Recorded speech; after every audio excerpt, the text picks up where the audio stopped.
What's up, guys? Allow me to introduce you to my 1980 KZ650. Ancient aliens, fallen angels, far above the stars and skies. Trace the lines of this palm reaching out from ashes and lies.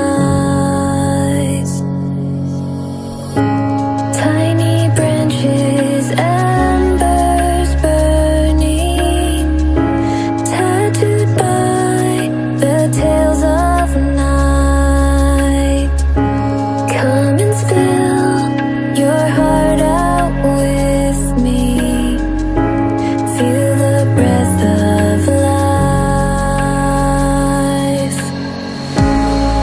I'm starting to rely on my own sense. Bring me back to life. Let's rewind. I'm drowning. Surround me with your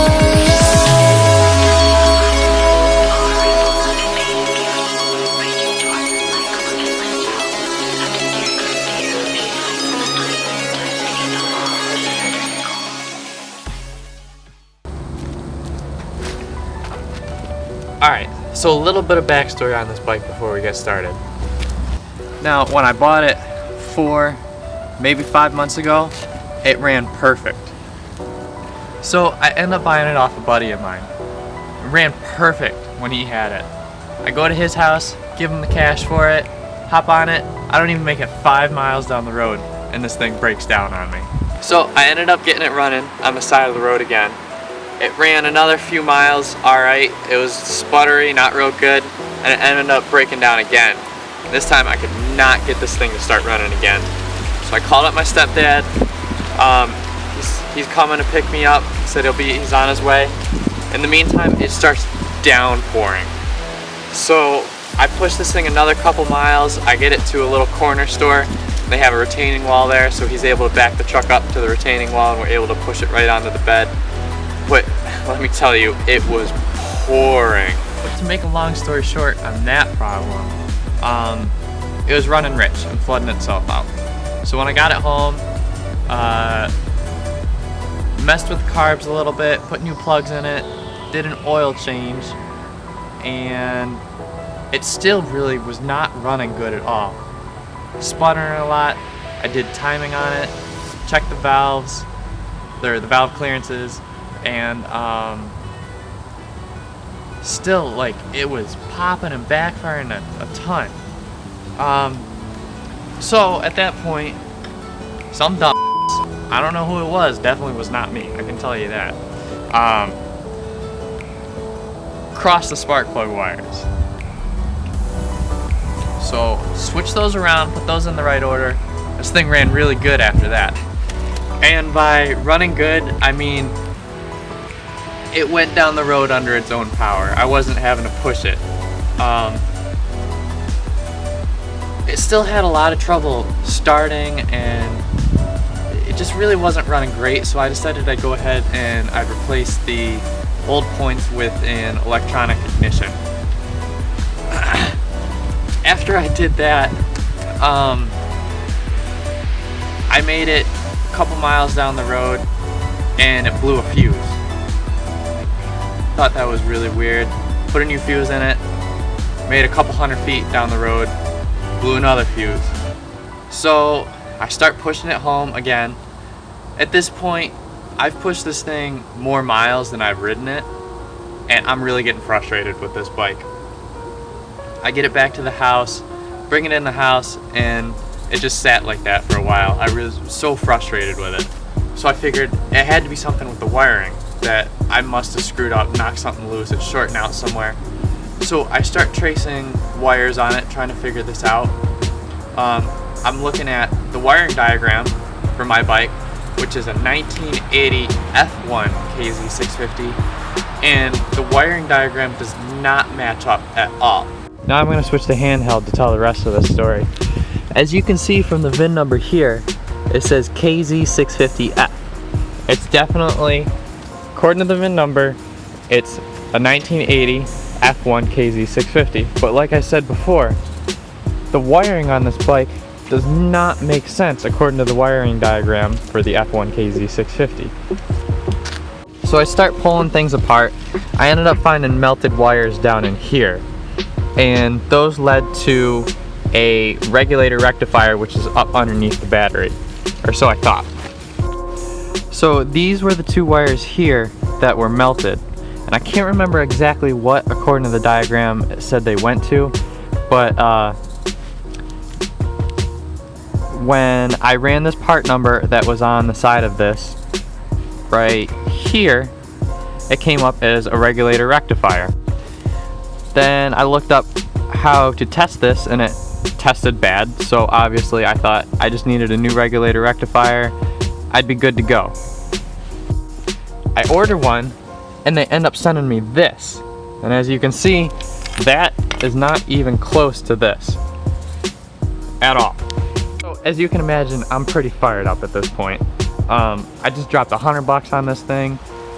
I've got like $100 into every single mile that I've ridden this, and it's still not running. I've had this thing 3 months now, and I haven't even really been able to ride it. I'm fired up. So I ended up just saying screw it. I wired it in. The wires didn't really match up. There was extra wires on it. So I wired it in exactly as this one was wired in, and then just taped off the extra wires. And then I flipped the key on, and it's still getting too hot. The fuse is gonna blow. I ended up at that point taking every single connection on the bike and pulling it apart, plugging it in one by one until I found the wires that were still getting hot and shorting out. I traced one up to here, the brown wire, and the kill switch was obviously not working. So I took that apart. Everything fell apart as soon as I took that off.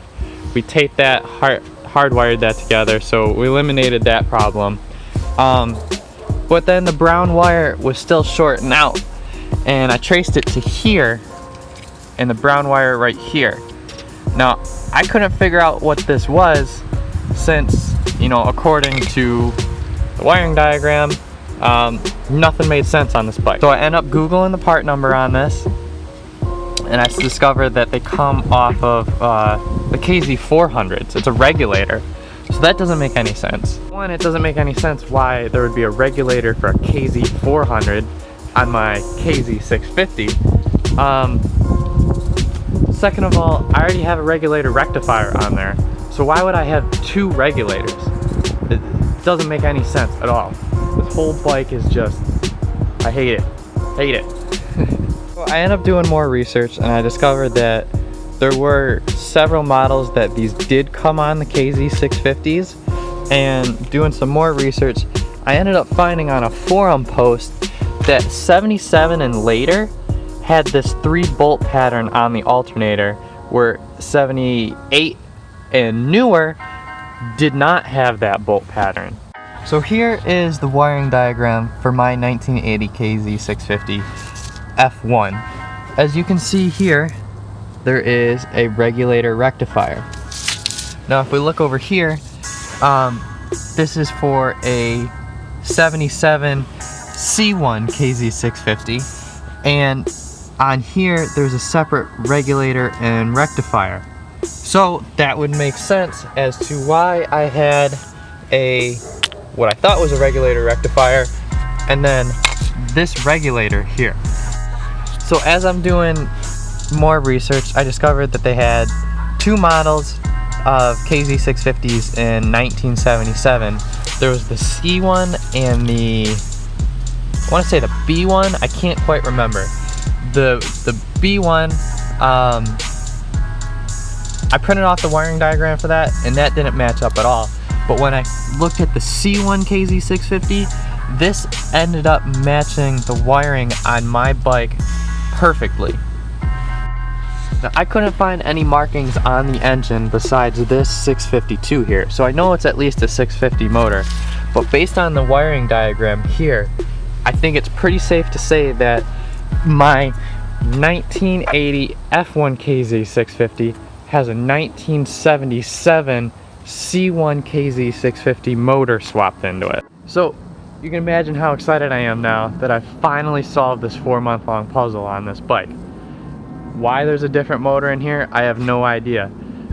So I looked at these two wiring diagrams and I went ahead and I wired in the newer regulator rectifier according to the wiring diagram. If I were to eliminate separate regulator, the wires still lead exactly the same, but I have yet to fire it up and see if it's still gonna run. I brought it outside today to film this video and we're gonna start it up and see if I finally fixed that problem or where we're gonna have to go from there. If this doesn't work, honestly, I'm to the point I'm probably gonna take it to the junkyard and scrap it. I'm so frustrated with this bike.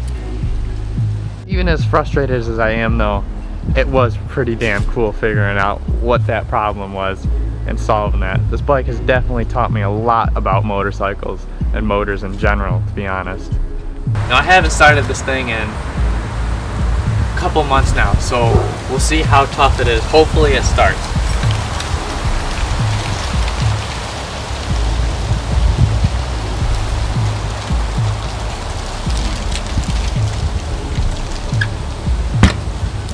Well, starter button doesn't even work. That's cool. We'll try to give it a couple kicks and see what happens.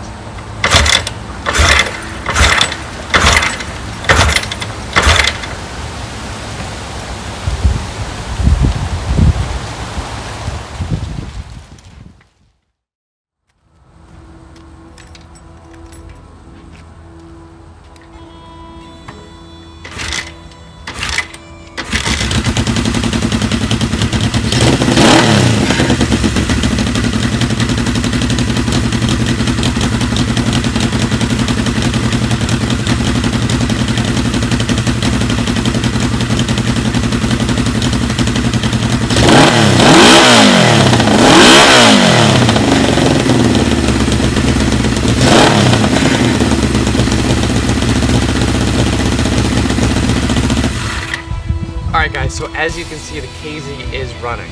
I did eventually get it running that night, but it was dark out, so I didn't film it, and it's been freezing cold the last couple of days, so I got it out today.